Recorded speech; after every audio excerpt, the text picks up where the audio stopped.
All right, sitting here with Marc Angelo Coppola, and we are on the top deck of the Selena Hostel, and where we at Manuel Antonio in Costa Rica. So, killer spot. To our right is the ocean. To our left is the jungle.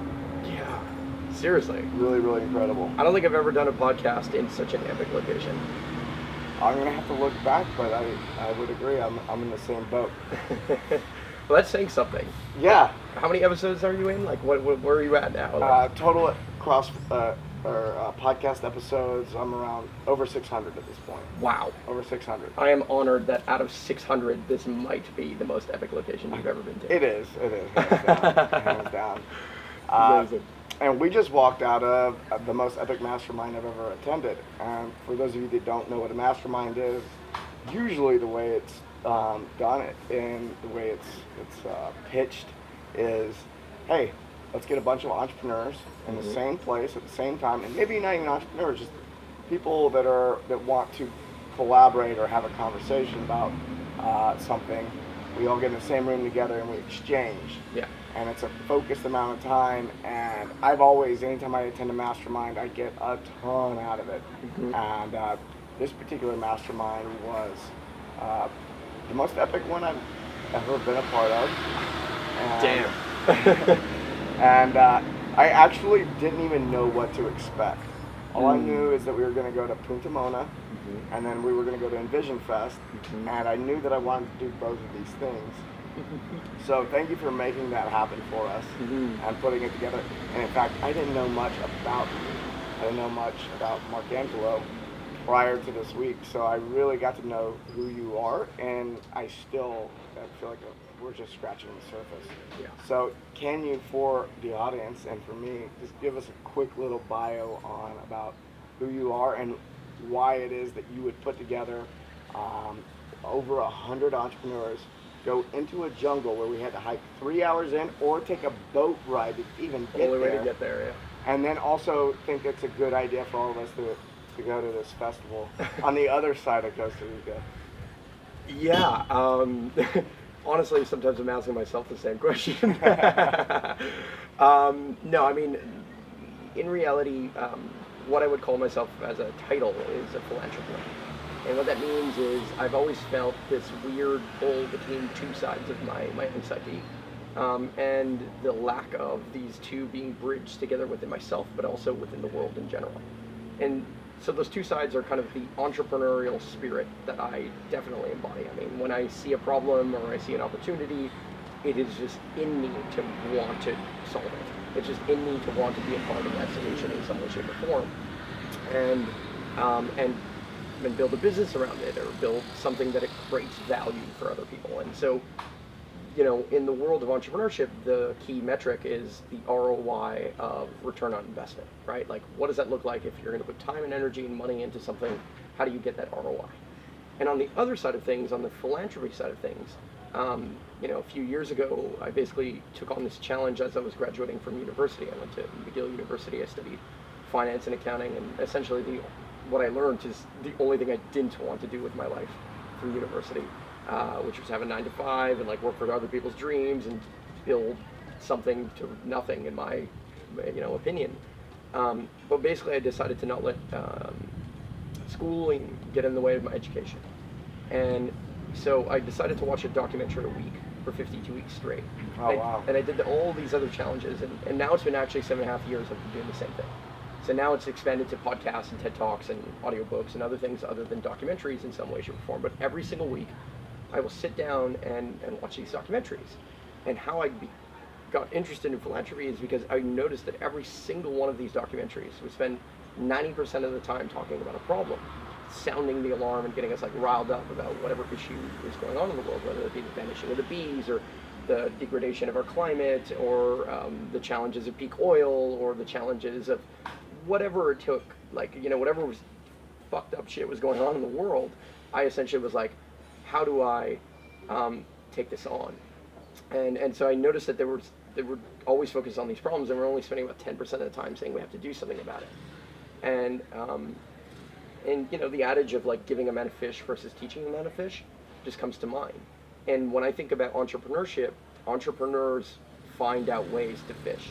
And they find out ways to fish more efficiently and more powerfully and more, in a way that it has that ROI, return on investment. But in the philanthropy world, how we measure, our success is through the ROI of a ripple of impact. And I never understood why they had to be mutually exclusive. I was like, why can't we just do both? Like, why can't we build businesses that make both of those things happen? I hear this all the time from either people who are in a 9 to 5, or people who are in an entrepreneurial endeavor, own a business, but it's not quite what it is that they want to be doing. Yeah. And they say, and I've said this myself before too. Sure. Is, well, when I hit this amount of money, when I make this amount of money, or when I get my business to this point, Yes. or this or that, Yep. then I'll be able to do the thing I really want to do. Yeah. And I'm 36 now, and I've had some pretty big realizations. What's funny is I've even lied to myself in the past. But I'm like, I am doing what I really want to do. It's like I force Yes. whatever business I'm in to fit into this passion, but it doesn't always quite fit. Yeah. And it's been more recently that I've said it doesn't matter how much money I make. Yep. I will never sacrifice. I will never sacrifice my happiness. I'll never sacrifice my ideals and purpose for the purpose of making money. Absolutely. And really going after my passion, really going after my purpose and the difference I want to make in the world, and then the money, letting the money show up. And I think that's the number one way to make money. I agree. I think it's like literally the fastest path to your highest level of success from a dollars and cents perspective is to literally follow the thing that you are most fucking excited about. Yeah. And short term, you might be able to make more money doing other things, right? There's like, I don't know, you could make money in crypto, but if that's not your passion, it's not what you should be doing, because you're not really contributing your highest gift to the world. You're not contributing what I would call you to be your superpowers to the world. And that's like the biggest tragedy that I see, is that there's so many people who are essentially enslaving themselves, sometimes in golden handcuffs like the ones that you described, Right. And other times in like literal handcuffs by working jobs that they hate to just make ends meet, to pay for the condo or the car that they always quote unquote dreamed of. But I'm not sure that that's always the case. Like I think you start to ask yourself, like, who am I if money doesn't matter? What would I do if I had $100 billion in my bank account, or $1 billion, whatever it is, right? Or maybe no money. Or what would I do? And that's the other thing I'm saying. What would I do if I had $0 in my bank account? Yeah. And that I can just live comfortably. I would never make $1 the rest of my life, but I can do whatever the fuck I want. What would I actually do? And so my answer, after this, depressing year of watching a documentary a week, was, well, I need to build the school I wish I could have gone to, and the community I wish I could have grew up in. And I had no fucking idea what that meant. I had never built anything in my life. I've never planted anything in my life. I've never built a business of this nature, and I've been an entrepreneur now for 11 years, but that was almost 6 years ago, that I walked out into the middle of a GMO cornfield that I did not own, but I knew was for sale, and basically planted a tree and declared that I would build it right there. And not only there, but eventually everywhere. Like, I would try and build it as many places as possible. And so in that journey, What inspired you to go plant a tree? It was the only thing I could think of that made sense. It was like, the world needs more trees. It seemed like that was like part of the solution, not that I knew what the solution was, because these documentaries didn't necessarily inform me to the solution.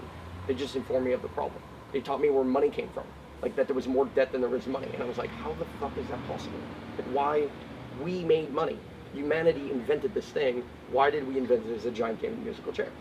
And I'm like, and humanity invented cars. Why didn't we make cars more efficient?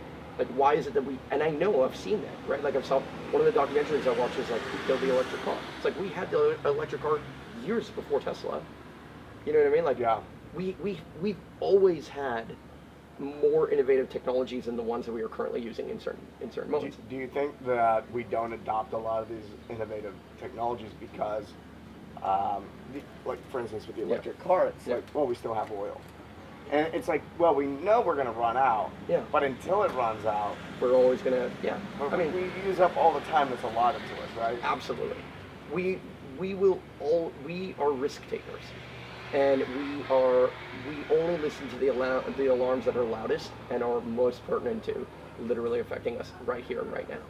And so what's funny is that when I decided I was going to build a sustainability learning center, which is what I called the school, right? I was like, oh, we have to build this space where people learn how to live a lifestyle that is more sustainable. What I thought that meant at the time was that we needed more fruit trees and like gardens and solar panels, and like essentially we had to live like an off-grid life. I thought that was the solution. And so I went out there and planted a tree to build an off-grid community and school, and I'm still doing that. But what I've started to understand is that sustainability really means long-term thinking. That's what it actually represents. So it's making decisions now that empower me later. Yeah. And so many of the decisions that I'm talking about, like even this mastermind, this 150-person tribe of trying to bring people out to Demona, which is this eco-village, and then Envision, which is this festival that embodies many of the sustainability, composting, all that kind of stuff, mindset, is because I'm trying to build the digital nomad version of what I'm trying to physically build in Montreal. You know, and this piece of land is 20 minutes outside of downtown Montreal. It's 10 minutes away from where I grew up and still live. And it's the smartest thing I ever did, was walk out in the field and declare that I was going to do this, because I declared something not because I knew what to do, but that I essentially wanted to be a part of the solution. And I think that there's no difference between the story of any superhero and the story of like what, I don't want to call myself a superhero, but more so that what I'm doing, which is, I'm not Batman, I'm Bruce Wayne. I'm the type of person who says, there's a challenge here, and I can ignore it, and I can wait for the alarm to get louder and louder and louder, or I can think long term and be a part of the solution and stand with my values. And those values to me originally were sustainability, community, knowledge, and action. They've now grown to become freedom culture, which is to empower and encourage all individuals to spread their unique gifts to the world. And then wisdom, impact, adventure. And they're the same values, just upgraded. Like knowledge and action together make wisdom. And I've learned that. Yeah. So I'm like, oh, it's not enough to just that if people knew better, they would do better. I don't believe that. Like, and here's like, you're in the fitness, wellness space. Everyone knows what it fucking takes to get a six-pack in general, right? Like, well, they know they know the that general donut is not a good idea. Exactly. And they still do it. And and they know that if they eat more kale and do more sit-ups and they do it every day, that essentially eventually they have a six-pack. Now, are there supplements and things that get them there faster? Sure. You get a higher personal trainer, get you there faster? Absolutely. And I'll get to that in a second. But the idea is that we know what it takes to get six-packs, yet I think it's like, what, 2% of the world that actually has them? Well, what the fuck's going on? Like, why is that a challenge? And so the next challenge is that it's not enough to know something, you have to put it into action. And how do you inspire action? How do I inspire somebody to take on a ripple of impact or build a business or be self-empowered? How do I do that? And I didn't have an answer, but what I knew is that it's probably going to start with the education revolution. It probably needs to start at like the next generation. And the next generation is, I planted trees that I will possibly never sit in the shade of. Right. You know what I mean? I'm building the food forest that I wish I can eat from. I'm building the community I wish I grew up in, which is, you know, I grew up in an amazing scenario. Like, I live in Canada, I grew up in suburbia, like, I have the most fortunate, privileged life of all time. And I'm so aware of that. And what was so funny is I wasn't aware of that.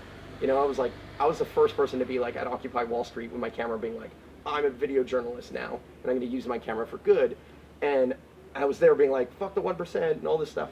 And then I realized, like, on a global scale, I'm the 1%. Yeah. If you earn over, I think it was like $70,000 a year, you are part of the global 1%. Actually, I think it's like 35,000. It's a small amount. It's much smaller than you think. Yeah, Yeah. It's less money than you think it is. Yes. Yeah. And if you travel the world, Yes. you start realizing that really quick. Very quickly. Because, I mean, I just rented for a couple days a really big, nice home here in Costa Rica. Beautiful. And it didn't have a lot of the amenities that I can have in a... Yeah. And something you would find in the United States that somebody who's living off welfare would have. Yeah, totally. You know, big screen TVs, air conditioning. Absolutely. These are things that only the 1% we take for really total have. granted. Yeah.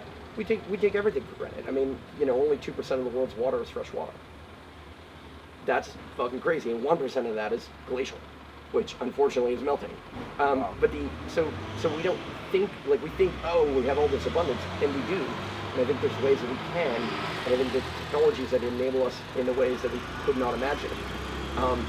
But the facts are that we are closer to midnight on the doomsday clock than we've ever been. It's 11:58 on the doomsday clock, which measures how close humanity is to total extinction, essentially, to the potential of total extinction. I think this is interesting because we're in recorded history. Yeah. Because we may have done this before. Yes. But We might, yeah. probably. Atlantis and all those things. What caused that is there's anyway. Yeah. But like the population is higher than it's ever been. We're Yes. at between 7 and 8 billion people, Yeah. and the idea of extinction. I think when we look at animals that are on the verge of extinction, we're looking at the population is just plummeting, and with humans, we're growing. Yes. What would make you? What are like some of these signs? Do you think there's going to be this huge sweeping, like half the population is just going to be gone in a month or something like that? There's a lot. Well, like, it's happened before. what's the We've had the trouble? Black Plague and all these crazy things that have wiped out 1/3 of the planet in a small period of time. Right. Even to just go down that rabbit hole, essentially, many of the documentaries I've watched are about medicine, and we can talk about like how, I don't know, antidepressants are really fucked up and they really screw people over, and Big Pharma is a big, bad, evil machine, and I would agree with that. But even beyond Big Pharma is like we are heading towards a post-antibiotic world in the next 20 years. In the next 20 years, antibiotics that we have today will no longer work. Oh, they can't work. Because of we're superbugs. already starting to see that they're not working. Exactly. With a lot of people, especially. So If I were to get an infection, the last place I want to go Yeah. is a hospital. absolutely. Because that's where I'm going to get the worst. That's where you're going to get the craziest infection of all time, because the person with the craziest infection is in the hospital right there. Right. And those, like, we don't have amazing procedures for making sure everything is sterilized. There's no way. There's no way. Things get through the crack all the time. Humans make mistakes all the time. And germs get spread so easily. And so is it possible that we have this massive epidemic? Absolutely. Is it possible that climate change raises the sea levels to massive epic proportions and that displace hundreds of millions of people? It's quite likely. And so the statistics are that there's very likely to be massive social unrest. And not only, forget even the problems of the planet. Let's talk about human problems. Like how many of the jobs are going to be displaced through technology and through artificial intelligence and through robotics and all this crazy stuff. I think that's going to be the most painful thing for people. On a human scale, yeah. On a human scale. And I'll just cover this real quick, is I never really bought into what was happening environmentally until I was living on the coast. I was surfing. Yeah. And I've also seen firsthand coral reefs that are dead. Dude. And they're not coming back. No. And it took a long time for them to grow. And now, off the coast of San Diego, absolutely devastated. They want to take. Help me get back where we were at after I say this. Totally. But they want to take all this toxic waste, nuclear waste, and they want to bury it off the coast. I know. And say, I'm surfing in these waters, which are already fucked up from what happened in Japan. Fukushima, yeah. And now they want to bury this, guaranteed not to leak for 10 years. Yeah. Oh, great. 10. Oh, good. 10 years. But the 10 half-life. years. But the half-life of nuclear waste is like 100 years. Right. So it's like, well, wait a second. You can guarantee it's not going to leak for 10 years, which I still don't believe you. Right. Right. Like, look at the North Dakota pipeline. They're like, oh, it's not going to leak. A year later, it's leaking. They fucking, you know what I mean? Like, and one of the arguments with the pipeline, which I thought was interesting, was I heard someone say this. It was like, well, there's already like 6 other pipelines through there, and they already leak anyway. So what's the big deal? What's the big? I'm like, what the fuck? Yes, that's true, and that's unfortunate. Right. But it's that kind of thinking that's causing a problem. Exactly. Yeah. And so it's the kind of thinking that says that, like, here's the real statistics. By 2048, there will be more plastic in the ocean than fish. Period. In 2016, 1/6 of the world's coral bleached. That doesn't mean it died. It means it came super close to dying, and most of it probably died, but some of it might not have. 1/6 in 1 year of the entire world's coral bleached, which means it turned completely white and was on, like, essentially it was like on its deathbed. That's fucking crazy. 2/3 of our planet is that of water, and most, like, animal life depends on that coral to be alive, because the sharks eat the fish, the the fish breed in the coral. You know what I mean? Like the whales eat like just talking about this makes me extremely anxious. And so walking out in the middle of that field and building eco-villages and letting people know, like, hey, we should be shitting in compost toilets, and I'm going to bring a bunch of entrepreneurs from all over the globe to go shit in compost toilets in Pomona, and I'm not going to tell you about it. I'm not going to tell you that that's a thing. Right. I'm just going to, like, expose you to it. That's fucking matters. Yeah. And so that's why I do what I do. I mean, I call myself a philantrepreneur. I call the school that I built called Superhero Academy. So I use the terminology of superheroes all the time. It's because I'm looking for 150 of the world's most amazing superheroes who give a shit, who actually care, who have the capacity to change a planet, who don't know it, and that together, 150 of us could change a planet. Yeah. I like what you're doing. You're looking for the highest leverage point. Yes. And I think you're doing it really well. And, you know, we could be trying to work with the government, but sure. It's proven to be inadequate. And so, totally. Looking at entrepreneurs, these are the people who are going to make the biggest impact and have the highest leverage. You look at a guy like Elon Musk, you know, he's done more than any other president has ever done. Absolutely. For the economy, for energy, for whatever else. He invented PayPal. Yeah. We use it constantly. Yeah. I try to get away from it. I can't. It's hard. It's really hard. It's too convenient. Crypto's getting there. Yeah. But it is still quite convenient. Yeah. And I really like, you didn't know what to do, so you went and planted a tree. Yes. And that's taking action. And anyone who, have you ever done landmark? I've never done landmark. Everyone tells me about it though. I know it's good. I know the premises of some of the stuff that they teach. But I've never done it. Yeah, I mean, if you run around in the personal development world very long, you get exposed to a lot of the ideas. Yes. I was exposed to a lot of the ideas before I attended, and then once I attended, I was like, oh, this is fucking very powerful work. Yes. So I highly recommend anybody listening. Mm-hmm. And one of the things the biggest thing I got out of that was just taking action on. There was so many things that were floating around in my consciousness that I was not taking action on. Yeah.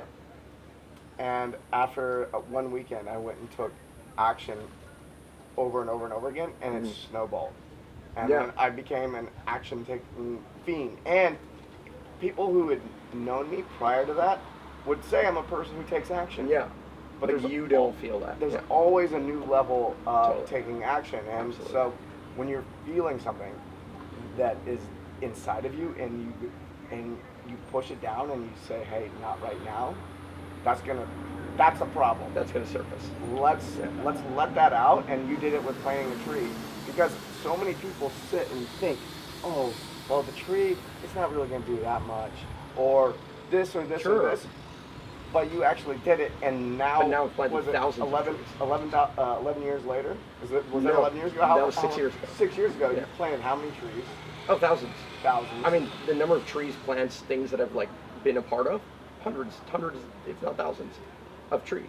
Yeah. Because by planting one tree, that apple falls off that tree, and then it makes another tree, and then we're building a whole forest.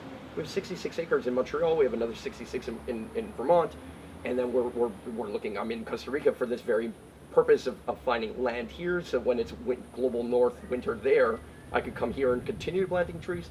And I don't. The goal isn't that I have to plant every tree to save the world. The goal is that I can inspire the businesses and people and opportunities that do that. I understand I can't change the entire globe on my own, but I can definitely change the consciousness of the globe on my own. And so what my strength is, my superpower is being a storyteller. Because here's the truth of my power. If you're listening to this podcast still, it's because you believe that I'm a pretty decent storyteller, and so is Mike. And so the idea of telling stories and recognizing that those little actions, those small little things that you can do, can move massive boulders, right? There's so many things that you would consider to be impossible, and yet they're totally possible when you recognize what that looks like on a bigger scale. And so I believe that entrepreneurs, as you pointed out, are the solution bearers, because they see the opportunity of something, and then they make that opportunity become financially viable, but also ripple of impact viable in some way, shape, or form.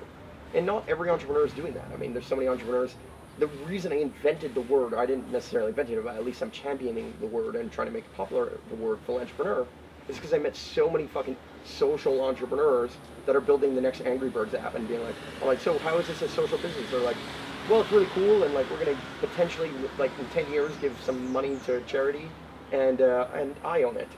And I'm like, oh, so you're not a social entrepreneur. You're just a dude who's using the lingo that everyone else is using in the entrepreneurial space to like be cool, and that's awesome. That's totally okay. What do you think about I get what you're saying. There's a difference here. There's a difference. Yeah. There's a difference between what I'm doing and what the average social entrepreneur is doing. Yeah, you're working directly with making the change. Straight up. What do you? How do you feel about B corporations? Is this something that's emerging in the United States? It's great. Yeah. It's a great movement for sure. It makes a lot of sense. I mean, I opened up when we started the Valhalla movement, which is where I planted the tree and I started this movement. I didn't realize I'd started this movement because the smartest thing I ever did was go out and plant that tree. The second smartest thing I did is pull out my phone and take a picture of it and document what I do. And so I was like ahead of the curve as to what like Gary Vee would be talking about today. It's like document what you do, document what you do. I did that, and that's why I'm in the position I am today. I'm bearing the fruits of the fruit trees that I planted 5-6 years ago, quite literally and metaphorically, all the time. But the idea of like B Corps is when I first started the Valhalla movement, I opened it up as a nonprofit, and then I realized very quickly that nonprofits have tons of restrictions that don't make sense. There's this amazing talk by this guy Dan Pallotta on TED Talk, one of the documentaries I watched over the last 7 years.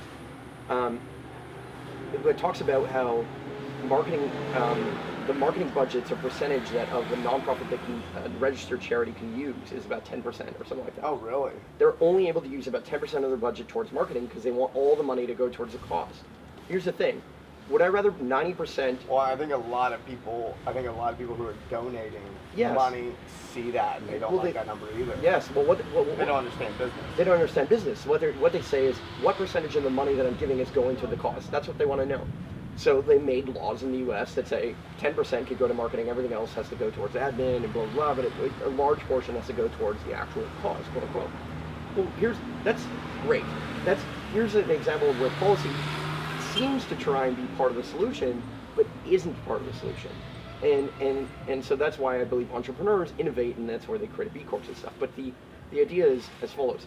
Would I rather have 90% of the money of $1 million go towards the cause, right? And then only have 10% of that money go towards like marketing for that charity? Or would I rather have the charity be able to spend, I don't know, 40% of their dollars on marketing, which is the average business will probably spend between 20 and 40% of their budget on marketing, which makes a lot of sense because marketing drives sales, sales drives more money, and then raise $100 million and have 60% of that go there. So would I rather $900,000 go to the charity or charitable cause? Would I rather like $60 million go to that exact same cause? Because at the end of the day, the rules and the whole playing field is tilted against charities who want to do amazing marketing. Yet if you open up a B Corp and operate it like it's a fucking charity, it's the same thing.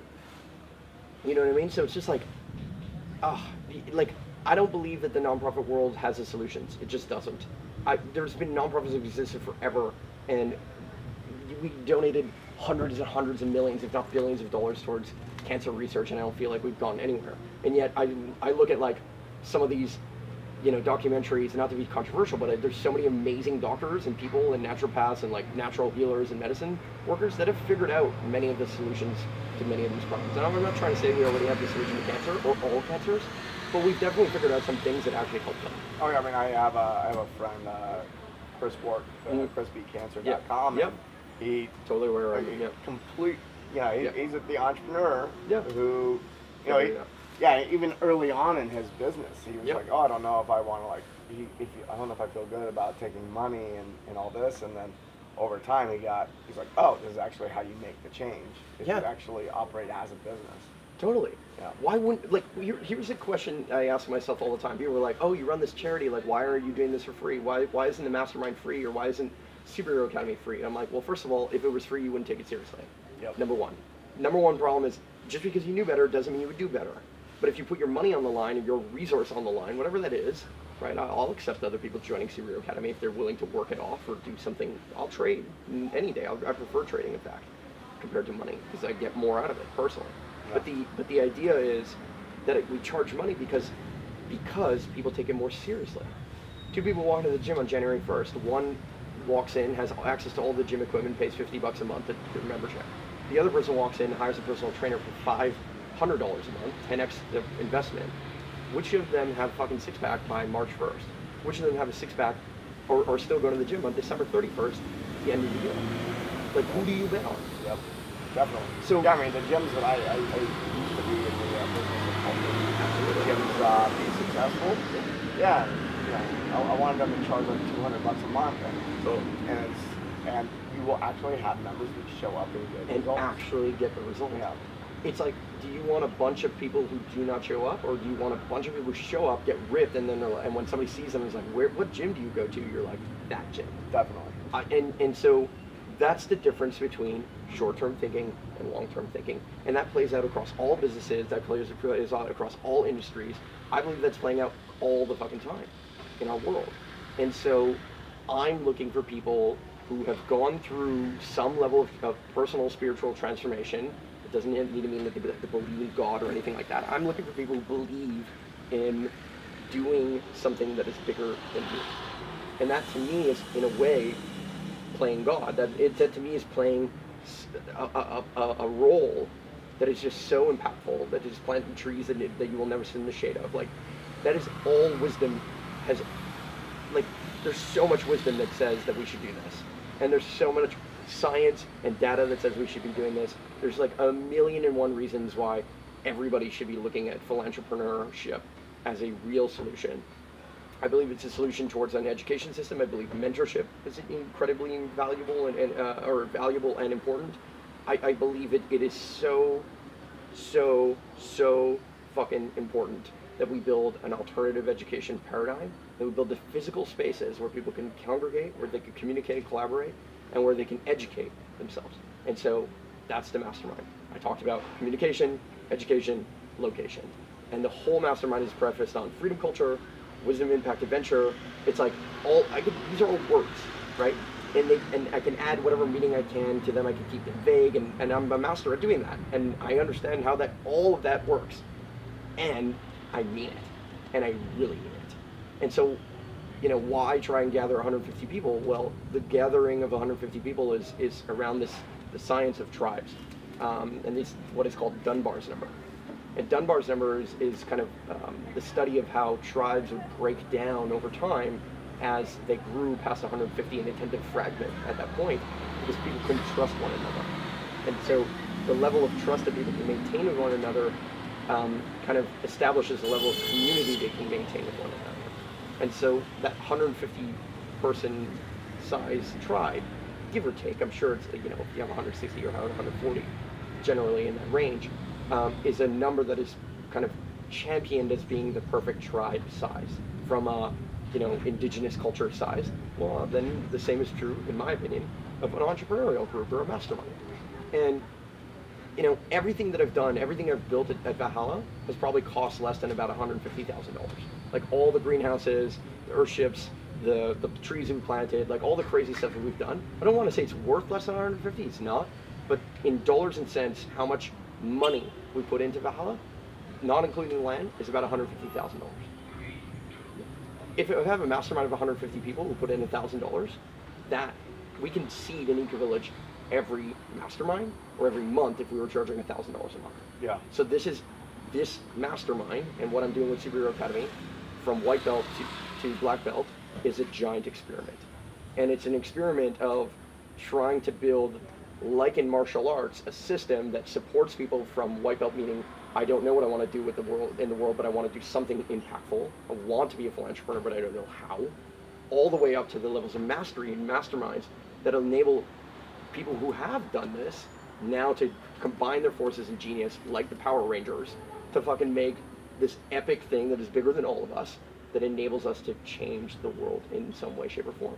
So it's the white belt to black belt journey. It's the hero's journey, essentially, that we are all on, that I am still on, and will always be on, to changing myself and therefore changing the world. Yeah. And that's, I don't know what else I could do. I mean, with the knowledge that I have, I had two choices. I was going to either kill myself because it was literally tearing me apart you know, or like if I wasn't killing myself like by suicide, I was killing myself through depression and the cortisol stress levels that were going through my mind every time I watch these documentaries. Yeah, exact same it's a thing. slow suicide. Same thing, exactly.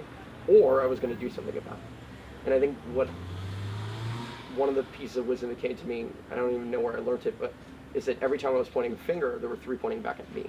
But essentially, every time I was blaming the government and Big Pharma and all these big things that as I was doing while I was watching these documentaries, and unfortunately many of these documentaries make us do, I was recognizing that I was part of the problem. Because I was just pointing blame, but I wasn't spending enough time participating in the actual solution. Yeah, if you want me to walk away from a situation, start complaining. Oh, I fucking can't stand it. I can't stand it. And that's one reason I love entrepreneurship, and I love. We also had a stage at Envision Fest, and Envision Fest, during the day so Envision Festival is down here in Costa Rica. It's Stephen Brooks, who is also one of the founders of Punta Mona, which is the Eco Village, is also a co-founder of Envision Fest, and a lot of the talks are around sustainability and social impact. Yep. And so, you know, anytime I'm in any of these environments, I find stages where there's a lot of talking about the problem, very little solutions. And one of the things I really valued about our group as the week went on is we were so solution oriented. Absolutely. A real pleasure. And not only that, so we had a stage there at Envision Fest where I feel like we really, man, the talks were just amazing. Yeah. And the collaboration was real. Yep. And so I've been to a lot of business masterminds where we talk about collaboration, and then everyone goes home, and then insecurities come up, or whatever comes up, and it doesn't happen. Well, and the person building the mastermind is building a business, not a mastermind. Totally. And that's fine, but yeah, there's nothing wrong with that. But this had a different energy, and I found myself collaborating by it was day 3. Yeah. I was actually collaborating on a project, and there was a space created for that to actually happen. And we're doing it like right now. Selena was one of the sponsors of our stage area. We're at a Selena supporting them. I busted, like, we started this podcast, and Garrett rolls in and is like, why don't you record it? And like, we'll have 2 cameras set up, and we can then, I'll give you the footage, and then we're sharing each other's stuff. And this podcast will end up at the Superhero Academy. It will also end up on your network. And it's like real collaboration, like tangible, actionable collaboration. And actionable systems are important too. I mean, there's a reason why government is a thing. It's because what they represent is the common systems that we all need between us. And so when I started to think about the idea that wait a second, I'm the government. Like, somebody asked me the other day, they're like, Mark, like, you're so good at telling stories, maybe you should like consider like being a politician. And I'm like, I already am. They're like, what do you mean? And I'm like, well, I'm the mayor of this county right here. They're like, what county? I'm like, this 66-acre property. I manage all the waste that goes through in and out of here. I manage all the people that come here. I manage the rules of engagement of this space. I'm the mayor of this town. They're like, well, it's not a town. I'm like, who says? Yeah, who says? I'm like, it's a town. I run it like a town, and it is a town. And I'm the mayor of that town. And that's like that personal responsibility that we take on to like literally be collaborating, to be at this space at Envision or at Punta Mona or and beyond, to building those interpersonal systems that enable all of us. Yeah, I imagine people are listening now and they think, okay, Marc Angelo does eco villages and sustainable farming, and he's holding this mastermind. Could you tell us about any other projects you have going on or businesses? Yeah. I think the backbone of everything I've done and how I maintain all of this is that I'm really good at storytelling and therefore running a marketing agency. So it's for now 8.5 years. So basically, my first business was an indoor skate park, and the goal was to build. I've always had this goal for 11 years now, to build a space in which me and all my friends could live, and then we can live in community. It's always been my thing. I originally was building it as more of a stoner's paradise.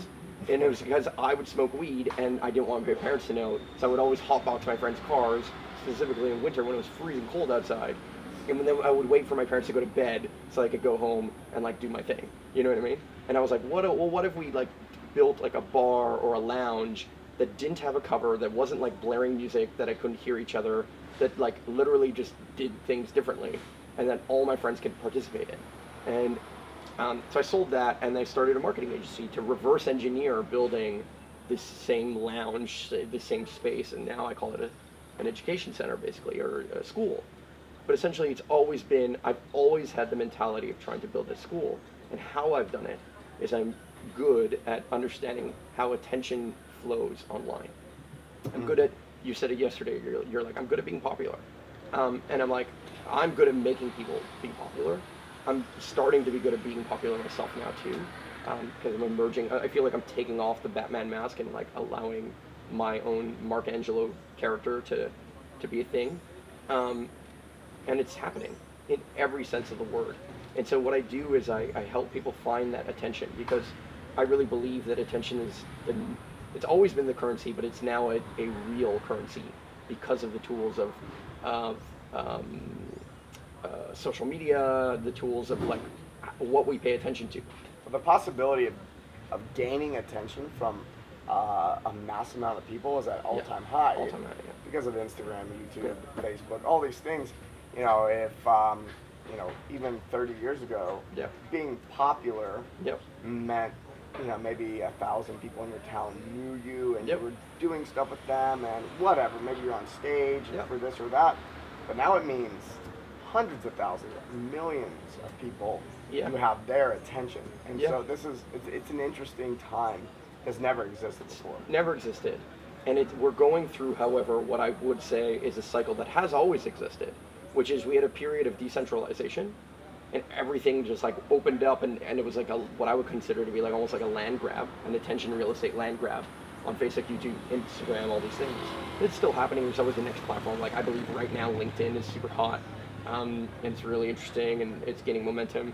But the idea is that has always, like, we decentralized, but now we're seeing that through the advent of the algorithm, this powerful algorithm is changing our society, we are now seeing a consolidation again. We're seeing a restriction of information happening one more time. And it feels like it's happening at the exact same time as that's restricting, just like TV did, just like radio did, just like all these things did, we are now seeing the next thing emerge, and I think cryptocurrency is the next version of the next wave of decentralization. Not just crypto, but blockchain as well. They're different things if people don't know that, but they work together. But the idea is we're going through that period, and more people who have the solutions are having a harder time getting them out there. And so one of the things I do is I help. If you don't already have an established voice. Yes, I help getting the megaphone. Getting that megaphone. Yeah. People come to me now and go, I'm going to start a podcast. I'm like, It's difficult. They're like, how do I do it? I'm like, you know what? Even if I did it is different. Yeah, even if I told you how I did it, it wouldn't be helpful. It's not relevant. Because it's how you are going to get a voice now is going to be a totally different game. Yeah, I mean, I was talking about last night is I'm having to change my strategy because I'm going to get drowned out. Absolutely. Yeah. And the only solution to your strategy, like the only viable solution, is that you team up with other people. Yep, definitely. More collaboration. Absolutely. We're in an age of real collaboration, and that collaboration has to be like more than just something we say and exchange business cards at traffic and conversion. Like, you know what I mean? Like, it has to be more than that. It really does. And so how? Like, how does it become more than that? And I'm not sure I have the full-on answer to that, but Superhero Academy teaches people not necessarily just the information on like how I grew our Facebook page from 4,000 followers to 440,000 followers in 7 months. Like, yeah, we teach you that, but we teach you more so the philosophy behind it. And I learned that philosophy, ironically, through permaculture. Permaculture is a philosophy, not just a way of planting trees. It's a way of thinking.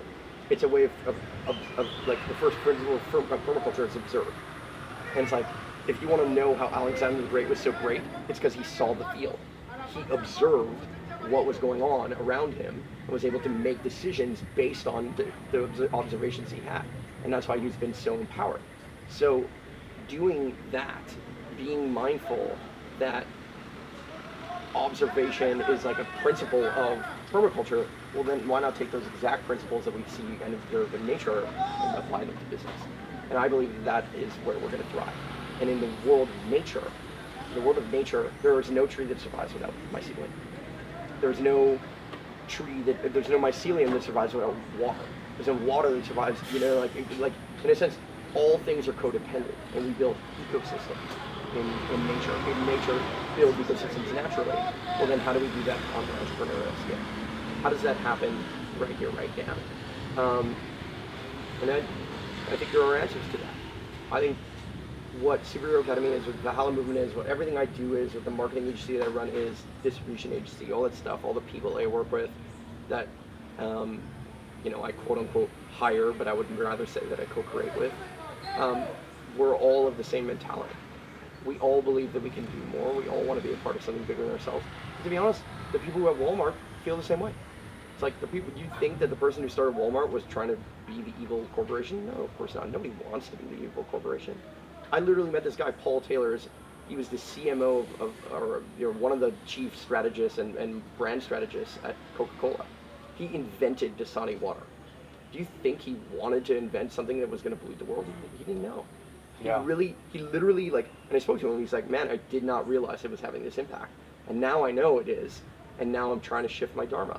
Yeah. You know what I mean? He's trying to recover from some of the shitty stuff that he was able to create in the world, that now he's like, well, now we need to do something different. Yeah. And so now I'm thinking about my plastic bottle of water here at my feet. When I'm in the States, I never touch it. Yeah. And then I get down here to Costa Rica, and the options just shrink right up Totally. on getting clean water. Well, and also the options shrink up on recycling that bottle in the first place. There's so many crazy reasons why those options go down the tubes in a weird way. And so a better life is possible. And I say better meaning by the metric of a life that is more in balance with the ecosystem around us is possible. It's possible today, just like the electric car was possible many years ago. The question is, why aren't we living it? And the only answer to it is that, number one, people don't know better all the time. It's one problem. But more than that, there is not enough accountability as to how we can help enable people to get there. Yeah. And so this mastermind, this education center, everything I do, literally my entire being and some, is dedicated to proliferating. Yeah. When I look at how do we change culture, how do we shift culture? Yeah. Because that's what we're really talking about. Yes. Education is a piece. Yeah. And taking action is another piece. And I think about what got us where we are now. And I think a big part of it is economics. And I think that's likely the strongest factor, because when I walk into a store, when the average person walks into the store, the food they end up picking up, if they're not super motivated to make these better choices, and even I have a hard time when I go to the store. I went to the store last night, and I'm walking through, and I'm like, wow, there are 99 shitty options for every one great option. And so I had to really work hard to make it happen. Yeah. And I have a lifetime of seeking out high quality food. Yes. And I'm good at it. Yeah. The average person, Doesn't the economics of that supermarket are set up for failure. Yes. And so the economics of, say, in the United States are set up for failure because we chose to subsidize corn a long time ago so that we could buy more guns. Yes. And so so how do we, I imagine when I see cryptocurrency coming along, I imagine that shifting our economic landscape to incentivize people to make choices that are more in line with the collective good. What are your thoughts on that? Currency is the biggest problem on the planet. Here's why. We have more debt than there is money. We have fractional reserve banking, which literally mathematically says that we are playing a game of musical chairs. That means that somebody has to be the homeless person or the person who's bankrupt. Somebody's going to have an empty bag. They have to. Mathematically, that's literally how that works. And what is it, 50% of the world lives off less than $2 a day? That's incredible to me. Now, the first thing I'll say is, let's not cast our judgment on what a good life is. Some people live off less than $2 a day and have a better lifestyle than I do. What I mean by that is, they are more free than I am. So, I don't think economics is the only thing that we should measure, and that's the first thing I'll say. The second thing I'll say is that we should have economics or systems of economy that are based on very different metrics or very different mathematical foundations than the current economic paradigm. And so that's what's so exciting to me about cryptocurrencies, is that it essentially, do you know who Ron Paul is? Yeah. Okay, and the Fed, right? He wrote the book And the Fed. Read His that. whole theory, he's a libertarian, amazing guy, ran for president, totally should have, like, I thought would have been an amazing president in 2012. Really just amazing. But he wrote this book and he talks about how currencies should compete. Because if they competed, the best one would prevail. And when the best one prevails, we can essentially have the best functioning version of capitalism that we can ever have. Or free markets. I wouldn't even say capitalism, free markets. Yeah. And so allowing currencies to compete is super important. Cryptocurrency is that marketplace. Why is Bitcoin more popular? Well, it's just because it gained the most amount of hype. But eventually, another currency that is maybe more efficient, more fast, more effective, has better, foundational principles or economics, will outperform Bitcoin as a actual currency. Bitcoin will maybe stay on as like a novelty thing, just like gold. Like, do we really need gold still? No, we don't. But it's a hedge. It's a thing. It's like the thing that we just all park money into and think that it makes sense. But there's amazing economics that could enable human flourishing in a way that is more powerful. That it can enable this interbeing and this collaboration to be more collaborative. That can enable less hoarding of resource and more participative flow of resource, more like nature would flow, like water would flow. So the idea of blockchain, cryptocurrencies, and what that can enable for the world of decentralized communities or tribes of 150 people or larger or whatever is absolutely game-changing. It is the number one, like, literally after the invention of fire, then eventually like the understanding of like, combustible engines and oil, believe it or not, the internet, cryptocurrency is on par with that. It is the biggest social innovation of our lifetime. Now, it's hard to say which one is like bigger. The internet is probably bigger because without the internet, crypto doesn't exist. But it is like the most important thing the internet has birthed, I think. And it's very in line, very similar to how social media and distributed content has also been enormously valuable. So, because that's really, distributed content is potential for distributed education. It says that somebody in China can have access to very similar information to somebody in America, no matter how much money they have. Now, that distribution of that internet and how many people have access to the internet is also another challenge. But cryptocurrencies, cell phones are also another part of that innovation. Again, allowing for more and more distributed information spread and more distributed economies. So it's the biggest challenge we have to change. And we have to see other things as valuable and measurable and metricable. And what's cool about cryptocurrencies is you could stake the value of a cryptocurrency not on just a money or a currency, but you could see it as a metric of like how many apples this orchard produces or this area of orchard produces. And you could stake that the future value of those apples to then create this currency that's interchangeable in a small local way. And so it's very likely, not even very likely, it will happen that we create like a freedom culture coin, and that becomes a coin of this mastermind. That becomes a coin of this small community of people, that as long as we're trading within the coin and we all agree that it has value, that essentially we all gain that value. Yeah. You were talking about education a minute ago. Yeah. Well, I'll say this too first, is when I look at cryptocurrencies, I personally believe the best thing we could be doing is actually using it and spending it. Totally agree. Yeah, I think, I'm tempted to buy and hold. Yep. Because the value's going to gonna go up. But I also see that the reason it'll go up is because people are using it. So I think one of the best, do you agree that we should be using these cryptocurrencies? Absolutely. Yeah. Here's why. If you use it and you stop holding it and you give it to the next person, now they have more and they're like, oh, well, I'm holding a lot, so now I can use it. And then eventually you get paid back in cryptocurrency. So eventually you are holding it and it's flowing. And if it flows, the price of it actually rises, because that's what makes it rise.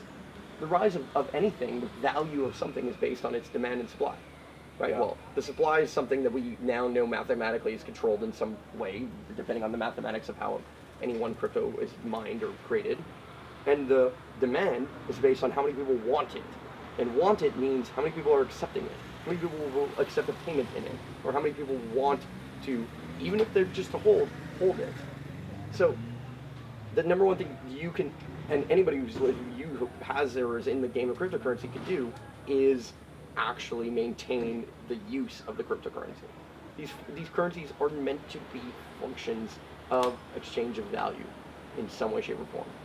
And they're meant to track that value, they're meant to exchange that value in the most effective and efficient way that removes the middleman, that removes the government that siphons off the top, and even removes the very thing that Elon Musk created, like PayPal, that removes many of the fees. And that's amazing. That's incredibly efficient. That enables people without bank accounts to actually have bank accounts. You know, in the world today, there's less than 50% of the population that has access to the internet. That is remarkable. I cannot imagine my life without YouTube and iPhones and the internet. And like, YouTube and iPhones were invented like 10 years ago. Yeah. And 50% of the world doesn't have access to any of that. That is crazy to me. Well, what's exciting when I hear that number is we have 50% more that are going to get access. Yes. And when they do get access, it'll be through a smartphone. Yes. Or something like it. Surely. It won't be this laptop. It won't be a laptop. Yeah. It's going to have a crypto wallet. Yep. Easily. And that will be their bank account. Yeah. And their bank account, their wallet will be decentralized. Yeah. So they won't need to go to a bank. And Bank of America can't fuck us over and make this giant derivatives market fuck the entire planet and make people literally lose their homes for nothing. For no good reason. Literally for no good reason. Yeah. Like, let me preface some like really interesting thought. Food for thought. If tomorrow morning I snap my fingers and everyone worked 9 to 4 instead of 9 to 5, the world would be just the same. If tomorrow morning I snap my fingers and none of us had to work on Fridays, we had 3-day weekends versus 2-day weekends, the world would operate pretty much the same. I think it would probably improve. It would probably improve. Yeah. But so at what point is more work, quote unquote, more productivity actually less productive? And my answer is that we are trying to overproduce. We're actually pushing the boundaries of productivity because it does not require us to do that much. Like, maybe the 4-hour work week might not be enough. Maybe it's not enough. But I definitely guarantee you that a 40-hour work week is not serving us. No, I would agree with that. I've been an entrepreneur for 11 years now as well. Yeah. And I spent a good part of that. And I even, like, I think people who follow me, they're always asking me for like the hack or the productivity hack or this or that. Yeah. And it wasn't until the last year that I realized that productivity is not my issue. Nope. Like, being more productive actually isn't good for me or my business or my family. Nope. Or anything. I go, even if I'm getting more done in less time, Yeah. because I can get more done, and what I've moved now into a space of, I don't need to be more productive. I actually don't need to know anything either. I don't need to learn anything new. Agreed. I know everything I need to know. I'm high powered enough from a productivity and efficiency perspective. Yeah. What I really, my big opportunity right now is to one, enjoy myself, Yep. and two is just find the most high leverage thing that I enjoy doing the most, Yep. and see how much fun I can have doing that. 1000%. And the returns on that perspective are already proving to be Totally. amazing for me. I think a metric for how successful you are, also in the metrics of dollars and cents, could be measured in the number of hugs you give. Oh yeah. That sounds fucking crazy, but it's true. Maybe Because the hug coin next. it should exist. It really should. And I'm sure it's like somebody's working on it. But the idea is like, here's why. Because business is about impacting other people. That's how money flows. Like, everything I've ever bought was with somebody else's money in some way, shape, or form, in the weirdest way. Because I don't know, I wasn't born with money. No. I I think somehow the idea of like accumulated it. making money, it's like, well, we receive money and we give money. Yeah. But I think even in our language, Yes. the idea of That we making make money yes. is, Yeah. this past year I really sat with that back in the fall. I go, making money. Doesn't make any sense. No. It's not possible. No, it's not. Because you don't make money. You don't print it. No. And most people have no idea where money comes from. Like, zero idea. That's where my angst came from studying finance and accounting, is that, like, here I was studying the movement of money and the creation and the understanding of how money works for money. And I was like, and then I asked a question, like, literally in class one day in my finance class, I was like, how many people know where money comes from? Like, how it's created? And almost nobody could answer. If nobody, I can't even remember, but, like, it was a very small percentage of people. I'm like, oh, so you guys are the people who are going to be managing our money, but you have no idea where money comes from. How absurd. Mm-hmm. You know what I mean? Like, there's this story of, like, They're just learning rules. Sets of rules. Sure. And all of that is valuable in some way, shape, or form. Yeah. Maybe. Well, as long as the game still if the starts game is playing. Yeah. But it won't. If everyone keeps playing the game, then so be it. Yeah. But we're not going to keep playing the game. How much longer do we believe that we can keep humanity enslaved to a 40-hour work week? I can't imagine it's that much longer. Well, I want to point out, from what I understand, the 40-hour work week was created Yes. based on factory lifestyle. Yes, absolutely. We have efficiency of factories, yes. They actually, initially, it was way more than 40 hours a week. Yes. Cool. And then unions came and Dropped it. basically figured out 40 hours a week is fair. Yes. And and all right, and then now we're going to create an education system that puts kids in school For the same amount of time. the so same that amount of parents hours. Can, yeah, exactly. And now we're going to train the kids to be factory workers. Yes. And for some reason, we think that the education system is still okay, and that yeah, the 40-hour work week is a good idea. Well, And I don't have kids yet. Yeah. I will have kids. I was homeschooled Sure. all the way through, so I've got this strange perspective. Yeah. And I was not. the idea of sending kids to school for 7 or 8 hours at a time just seems so fucking ridiculous. Yeah. And then I hear about kids going to school for 8 hours and then they can't do homework there. They have to do it at home. Yeah. What the fuck? What are you doing the whole 8 hours you're in class? Yep. I studied 3 or 4 hours a day. That was it. Amazing. And I was ahead of my peers in a lot of Totally. ways. And there's a lot of waste being created. And then not only that is the teachers, now that we have the internet, which is amazing, the teacher that your kid is going to see, are they the most qualified educator that your kid could be exposed to? Probably not. Surely not. Yeah. You have things like Khan Academy Yeah. that are teaching math from like 1 + 1 to like astrophysics or some shit. Yeah. And it's good stuff. I used it at one point to prepare for some graduate level courses and whatnot. Yeah. And yeah, it's just the decentralization, or not. I think it's that would be the decentralization of education in a way. Yeah. And you get the best educators, and you let your kids learn from them. It makes the most sense to me. Hence why I created a school. Yeah. Both physically and digitally. Because I still think that the physical schools are important. Oh, the in-person, for me, meeting in person is where all the meat is at. Exactly. I do meetings on calls. Because we learn learn through osmosis. We learn through, we're like monkeys, right? Monkey see, monkey do. So at the end of the day, we sometimes, just because we learn something online, doesn't mean we really learned it, right? And by seeing it in action and by interacting with peers, then essentially we can also be empowered. And so location is important. I don't think we should discount the idea of school.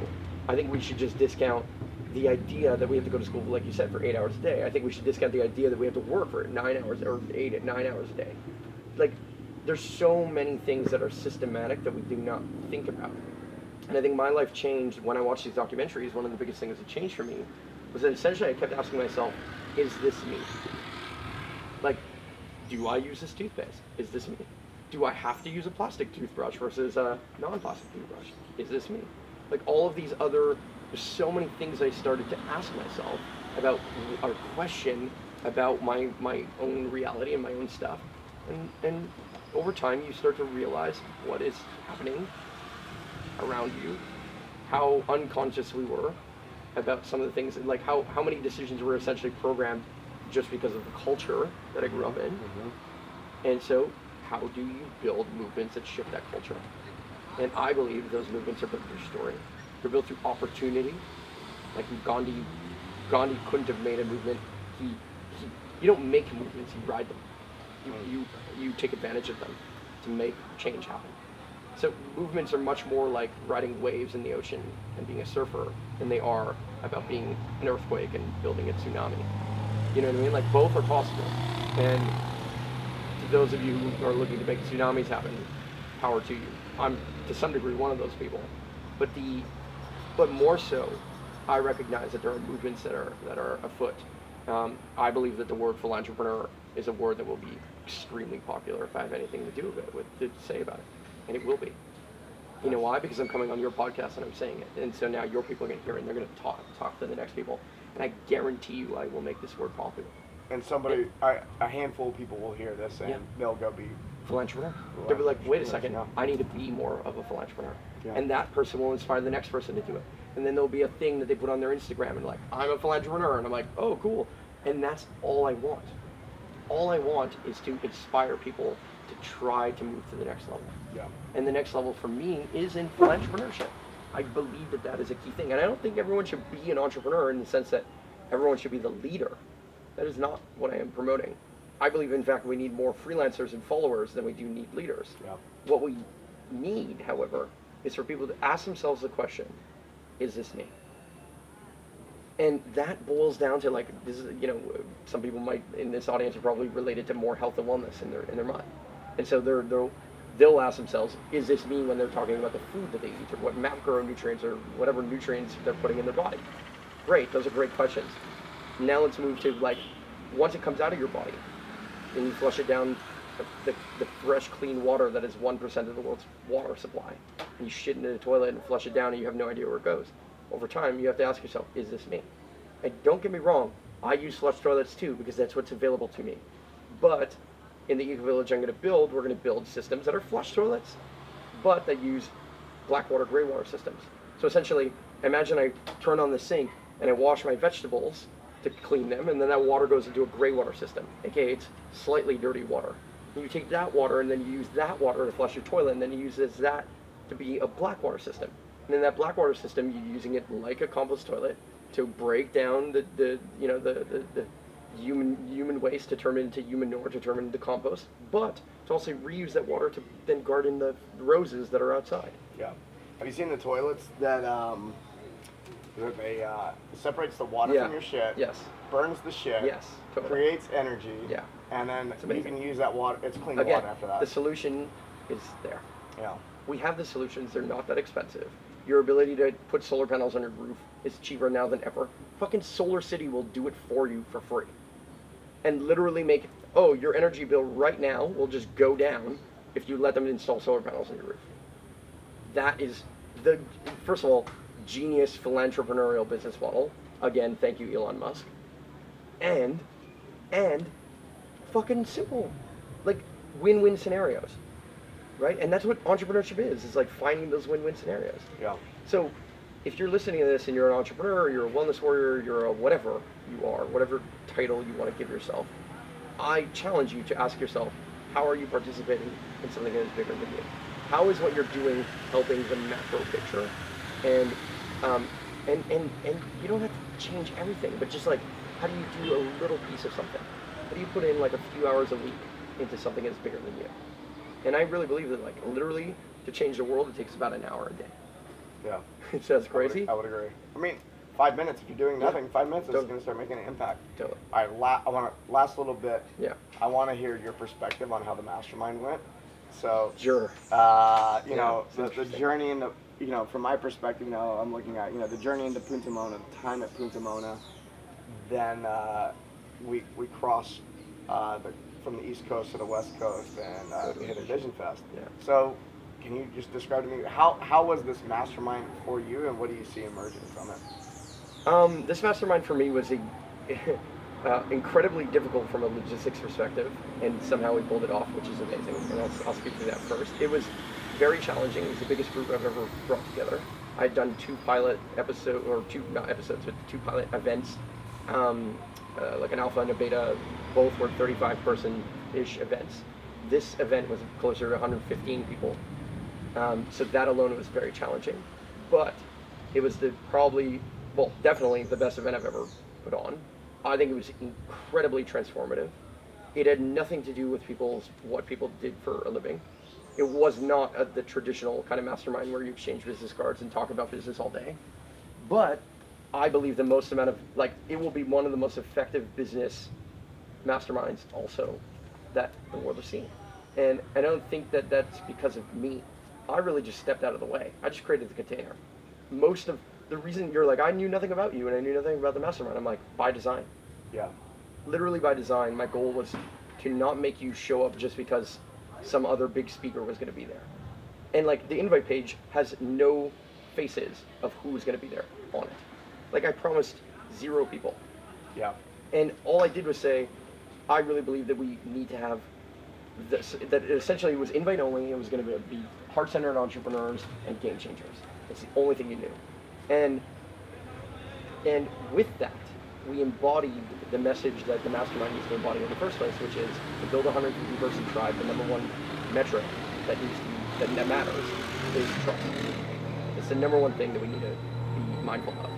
And so if we can build trust between one another, then we can become a community. We can become a tribe, a village. And I really believe that to raise a child, it requires a village. But also to build a village, it requires a village. Yeah. And so if we're going to build the physical locations, the eco-villages, the spaces, the co-working labs, the beautiful, podcast room that we can all use, that has the best equipment that we can all, benefit from, then essentially the way to do that is by first assembling the village. And so for me, this was an experiment in assembling the village. It was an experiment in making a massive amount of content in a short amount of time.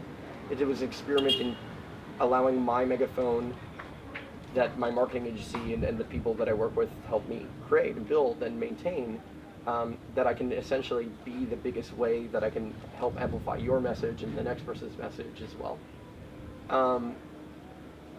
And I thought it went extremely well. I thought it was extremely fun. I thought it was really spiritually exciting. I thought we had a range, it's such a dynamic range of people and emotions.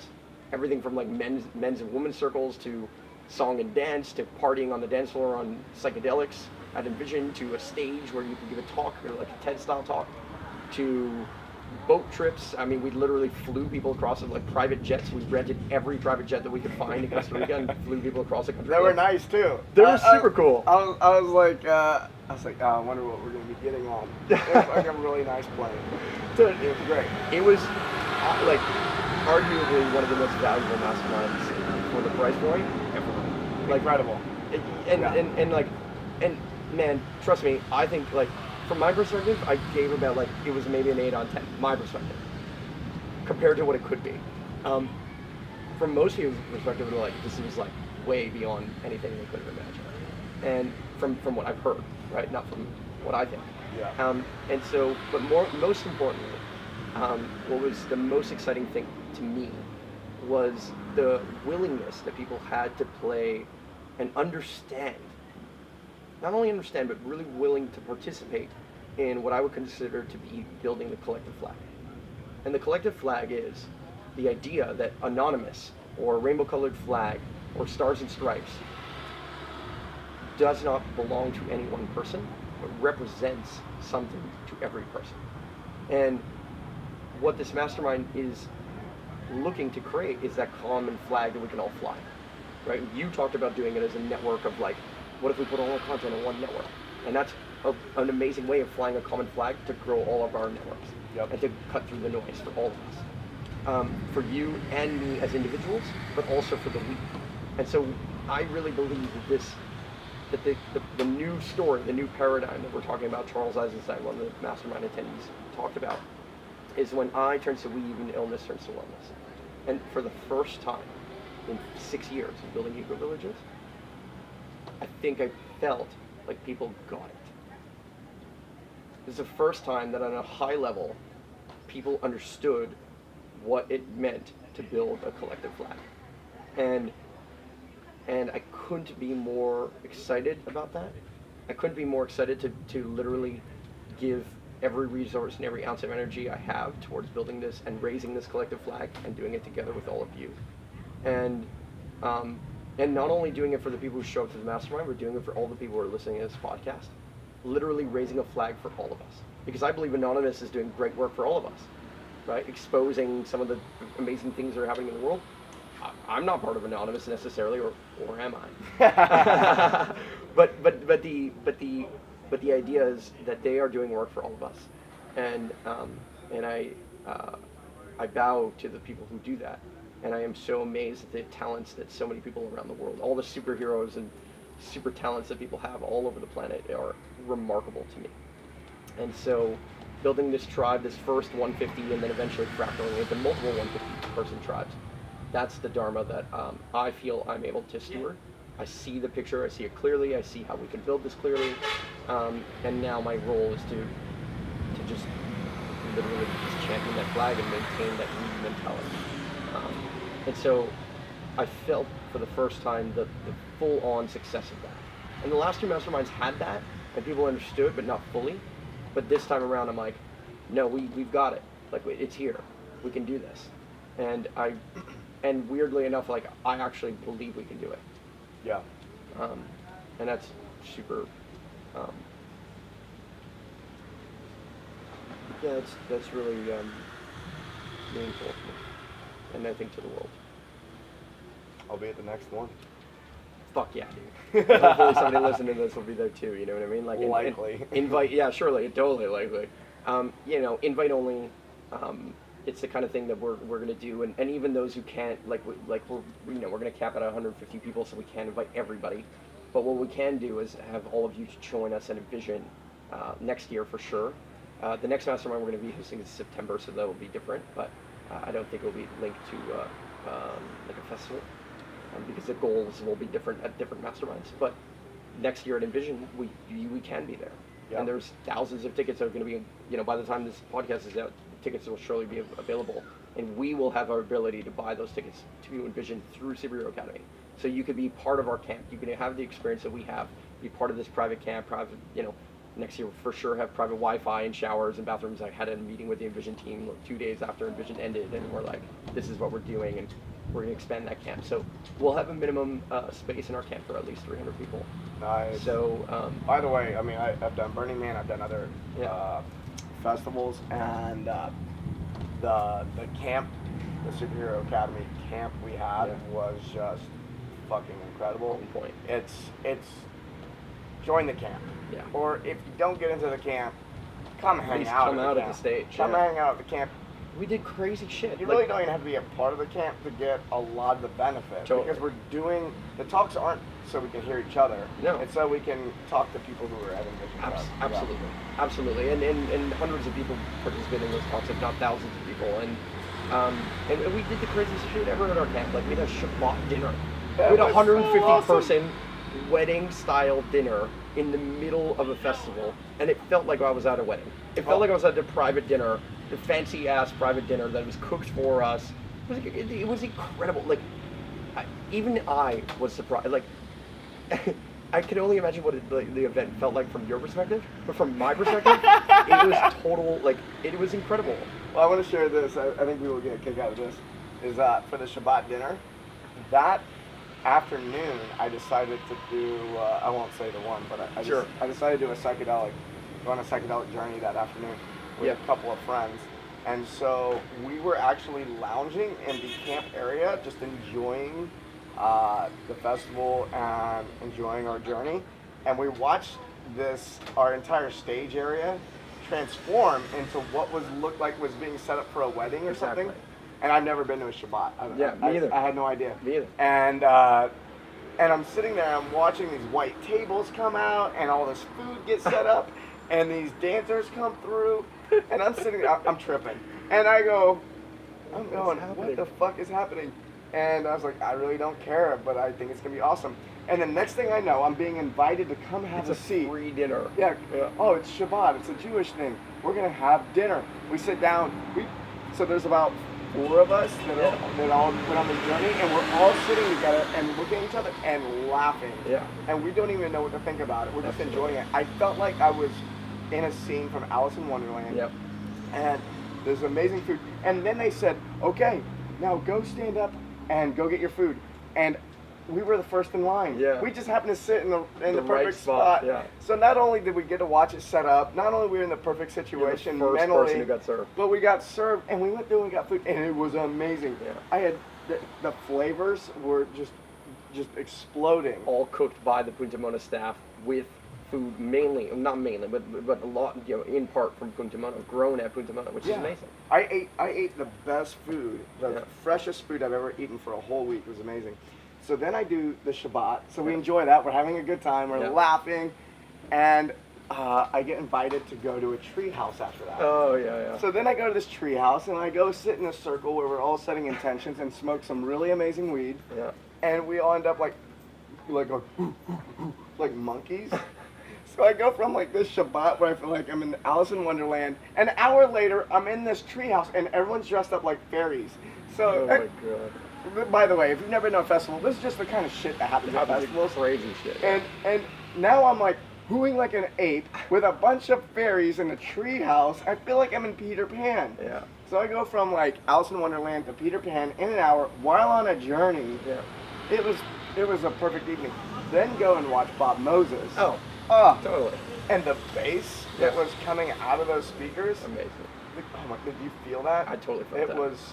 I felt bass before. That was next level. Yeah, and Vision takes their sound seriously. Super seriously. And it was just a magical night overall. And so I just wanted to share that because I figured people would get a trip out of that. Yeah. For those of you thinking about going to Envision, do it. It's fucking awesome. I went last year for the first time, had a little camp, mastermind camp. We were 35 people. We created the first ever theme camp at Envision. This year we came back, we built a whole stage and brought 150 people to Envision. And next year we'll bring 300. Like, I'm just planning on like growing it every time. It's so worth it. It's super fun. Costa Rica is incredible. The Pura Vida lifestyle is just amazing. It's good to be out of North America in February as well. Not that everyone listening to this is from North America, but you know what I mean. Like, so totally. It's just such a beautiful experience. I'm to be honest, I don't even know how we pulled it off. I'm not. It was magic for me too. And that's what's super cool about this mastermind is that like it's co-created by all of us, and it's just this magical journey. We're the Pura Vida lifestyle. I'm adopting that. Yeah, totally. Pura Vida. Why not? Amazing. Yeah. Perfect. I mean, I think we all need it. Entrepreneurs. I know I need it. I know I've been like working 15-hour days for 11 years and probably need to slow down a little bit and start minding my body and my health and other things more. And I feel like in my mind, like literally as I said that, I literally in my mind said, well, within 12 to 18 months I'll be done the things that I want to do. Yeah. And then in 12 to 18 months I'm going to say the exact same thing. And the reality is that every year I come to Costa Rica and lose weight, get healthier again. I feel like my gut bacteria and biome kind of starts to recover. I feel like I like shed a lot of bullshit in my mentality and my mindset.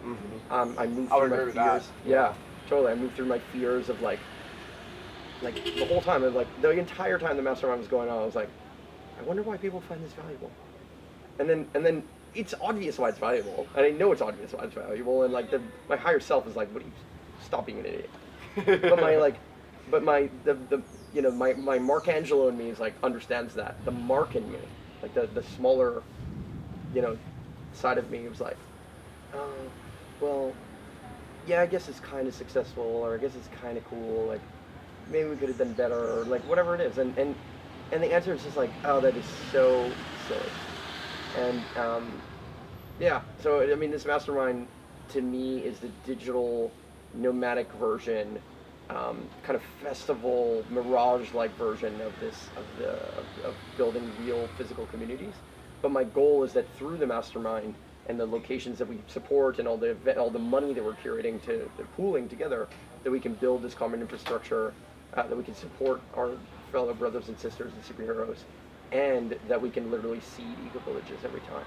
So my goal is to eventually move the mastermind around, and every time I move it, I'm essentially planting a seed, and that seed will become a village, and that seed will become the schools. This is exactly how I'm going to plant 1 million trees. It's exactly, and I created something, and maybe we can leave people on this. I created something called the Impossible List, and it's a list of challenges literally challenges that I'm going to take on in my life. And some of them are impossible, like one of them is going to Mars, but maybe not so impossible. Some of them are just things that I would love to do, like I want to be a dive instructor by the time I'm 40. So I'm halfway. I'm a rescue diver now, so I'm about 3/5 of the way to doing that. Nice. And one of the things I wanted to do was plant 1 million trees in the world, and to build a school on every continent. And this is how I'm going to do it. It's like I'm going to use this event as a way of planting seeds that will then seed communities. And I don't need to control them. I don't need to own them. It's not the way I want to do it. I don't need to have my name plastered in gold letters written Trump across the top of it. I just want to erect the flag. And the flag doesn't need to say my name. It would more so represent the values that the flag represents. Because nothing about the Star Spangled Banner says freedom. Nothing about it says terrorist either, but depending on where I fly it or who I show it to, they might associate things differently. Yeah. And so my hope, with the impossible, is my hope as a human, my hope as a leader of one of the leaders of this movement, not as the creator of the movement, but one of the surfers of this wave, is to inspire people to understand that if they come together for real, and do things together and band together, that they can all be more empowered, more wealthy, more free. And we can build that freedom culture, that new culture that our world is looking for.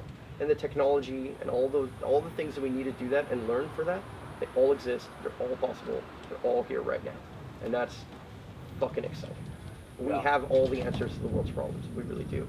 And all we need to do is start paying attention to the problems, pay more attention to solutions.